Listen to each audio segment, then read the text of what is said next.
പശുവിനെ ദേശീയ മൃഗമാക്കണമെന്ന് VHPയും ബജ്രംഗ് ദളും. കൂടുതൽ വിവരങ്ങളുമായി മനു ശങ്കരൻ ചേരുന്നു. മനു, നേരത്തെ തന്നെ VHPക്ക് ഇത്തരത്തിലൊരു ആവശ്യമുണ്ടായിരുന്നു. ഇപ്പോൾ പശുവിനെ ദേശീയ മൃഗമാക്കണം എന്നത് എന്ത് തരം നിർദ്ദേശങ്ങളായാണ് അവർ സർക്കാരിന് മുന്നിൽ വെക്കുന്നത്? എന്തൊക്കെ വിശദാംശങ്ങൾ?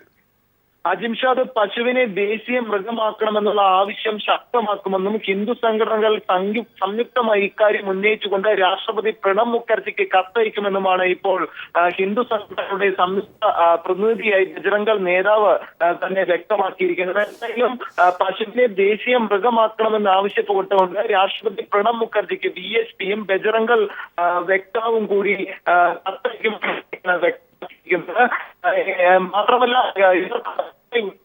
പശുവിനെ ദേശീയ മൃഗമാക്കണമെന്നുള്ള ആവശ്യം ന്യായീകരിക്കാവുന്ന അത് പരിഹരിക്കുന്നു. മനു ടെലിഫോണിൽ തടസ്സങ്ങളുണ്ട്, വ്യക്തമാകുന്നില്ല. അതായത് VHPയും ബജ്രംഗ് ദളും ഈ ആവശ്യവുമായി സമര പരിപാടികളിലേക്ക് നീങ്ങാനാണോ, അതോ സർക്കാരിന് മുന്നിൽ അവർ നിവേദനമായി സമർപ്പിക്കാനാണോ, അല്ലെങ്കിൽ VHPയും ബജ്രംഗ് ദളും സംഘടനാപരമായി തന്നെ സർക്കാരിന് മേൽ ഇത്തരത്തിലുള്ള സമ്മർദ്ദങ്ങൾ ചെലുത്താൻ ഉള്ള തീരുമാനത്തിലാണോ? ഇത്തരത്തിൽ ഒരുപാട് വിശദാംശങ്ങൾ ഇതുമായി ബന്ധപ്പെട്ടെത്തുമ്പോൾ അജിംഷാദ്, ഇക്കാര്യം ഉന്നയിച്ച് രാഷ്ട്രപതി തന്നെ പശുവിനെ ദേശീയ മൃഗമായി പ്രഖ്യാപിക്കണമെന്ന് ആവശ്യപ്പെട്ടുകൊണ്ടാണ് VHPയും ബജ്രംഗ് നേതാവും കൂടി സംയുക്തമായി രാഷ്ട്രപതിക്ക് കത്തയക്കുന്നത് എന്നാണ് വ്യക്തമാക്കിയിരിക്കുന്നത്. എന്തായാലും മദ്രസകൾ നടത്തിയിരിക്കുന്ന മറ്റൊരു വിശദീകരണം, മദ്രസകളും പള്ളികളും ചില വിഭാഗങ്ങളുടെ മാത്രം അടയാളങ്ങളാണെങ്കിൽ പശു ദേശീയ സംസ്കാരത്തിന്റെ അടയാളമാണെന്നും ബജ്രംഗ് നേതാവ് കൂട്ടിച്ചേർക്കുന്നു. അതിനാൽ തന്നെ ഈ പശുവിനെ ദേശീയ തീർച്ചയായും മനു ശങ്കരനാണ് ഇത് സംബന്ധിച്ചുള്ള വിശദാംശങ്ങൾ നൽകി വന്നത്. VHPയും ബജ്രംഗ് ദളും പശുവിനെ ദേശീയ മൃഗമാക്കണം എന്ന ആവശ്യം ശക്തമാക്കി കൂടുതൽ സമരരംഗത്തേക്ക് ഇറങ്ങാൻ തീരുമാനിച്ചിരിക്കുന്നതിൻ്റെ വിവരങ്ങളാണ് മനു ശങ്കരൻ നൽകി വന്നത്. മറ്റൊരു വാർത്തയിലേക്ക്. സുധീന്ദ്ര കുൽക്കർണി കസബിനെ പോലെ എന്ന് ശിവസേന മുഖപത്രം സാമ്ന. കുൽക്കർണിയെ പോലെയുള്ളവർ ഉള്ളപ്പോൾ ഇന്ത്യയിലേക്ക് കസബിനെ ഒന്നും പാകിസ്ഥാൻ അയക്കേണ്ടി വരില്ലെന്നും വിമർശനം. അതേസമയം ശിവസേന BJP ബന്ധം വഷളായ സാഹചര്യത്തിൽ ഫട്നാവിസ് മന്ത്രിസഭയിൽ നിന്നും ശിവസേന മന്ത്രിമാരെ പിൻവലിച്ചേക്കാനും സാധ്യത. വിവരങ്ങളുമായി സന്തോഷ് M ഞങ്ങളുടെ പ്രതിനിധി ചേരുകയാണ്. സന്തോഷ്, ശിവസേന BJP ബന്ധം ആടി ഉലയുന്നു. കഴിഞ്ഞ ദിവസം കരിയോയിൽ ഒഴിച്ചതും അതുമായി ബന്ധപ്പെട്ട കാര്യങ്ങളൊക്കെ നമ്മൾ കേട്ടതാണ്. ഇതിൻ്റെ ഒരു തുടർച്ച മന്ത്രിസഭയിലെ അംഗങ്ങളെ പിൻവലിക്കുന്നതിലേക്ക് വരെ നീങ്ങും എന്നതാണ് ഏറ്റവും പുതിയ വിവരങ്ങൾ. സന്തോഷ്.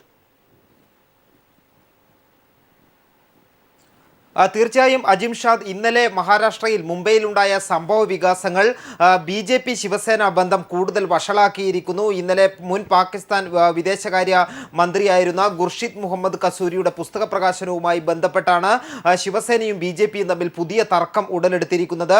BJPയുടെ മുൻ നേതാവ് ദേശീയ സെക്രട്ടറി കൂടിയായ സുധീന്ദ്ര കുൽക്കർണിയാണ് ഈ പുസ്തക പ്രകാശനത്തിന് ആവശ്യമായിട്ടുള്ള സഹായങ്ങൾ ചെയ്തു കൊടുക്കുകയും നേതൃത്വം നൽകുകയും ചെയ്തിട്ടുള്ളത്. ഈ പുസ്തക പ്രകാശനത്തിന് ഫട്നാവിസ് സർക്കാർ ആവശ്യമായ സഹായങ്ങൾ ചെയ്തു കൊടുത്തു എന്നും ശിവസേന ആരോപിക്കുന്നു. ഈ ഒരു സാഹചര്യത്തിലാണ് സുധീന്ദ്ര കുൽക്കർണിക്കെതിരെ വളരെ രൂക്ഷമായ ആരോപണങ്ങൾ ശിവസേന മുഖപത്രമായ സാമ്ന ഉന്നയിച്ചിരിക്കുന്നത്. സുധീന്ദ്ര കുൽക്കർണിയെ പാക് തീവ്രവാദിയോടാണ് സാമ്ന ഉപമിച്ചിരിക്കുന്നത്. അതോടൊപ്പം തന്നെ അജ്മൽ കസബിനെ പോലുള്ളവർ, സുധീർ കുൽക്കർണിയെ പോലുള്ളവർ ഇന്ത്യയിലുള്ളപ്പോൾ പിന്നെ അജ്മൽ കസബിനെ പോലുള്ള തീവ്രവാദികളെ പാകിസ്ഥാൻ ഇങ്ങോട്ടേക്ക് അയക്കേണ്ട കാര്യമില്ലെന്നും സാമ്നയിലെ മുഖപ്രസംഗം പറയുന്നു. അതോടൊപ്പം തന്നെ നിലവിലെ മഹാരാഷ്ട്ര സർക്കാരിലെ ശിവസേന മന്ത്രിമാരെ പിൻവലിക്കുന്നത് ഉൾപ്പെടെയുള്ള കാര്യങ്ങളാണ് ഇപ്പോൾ ശിവസേന ആലോചിക്കുന്നത്. അജിംഷാദ്.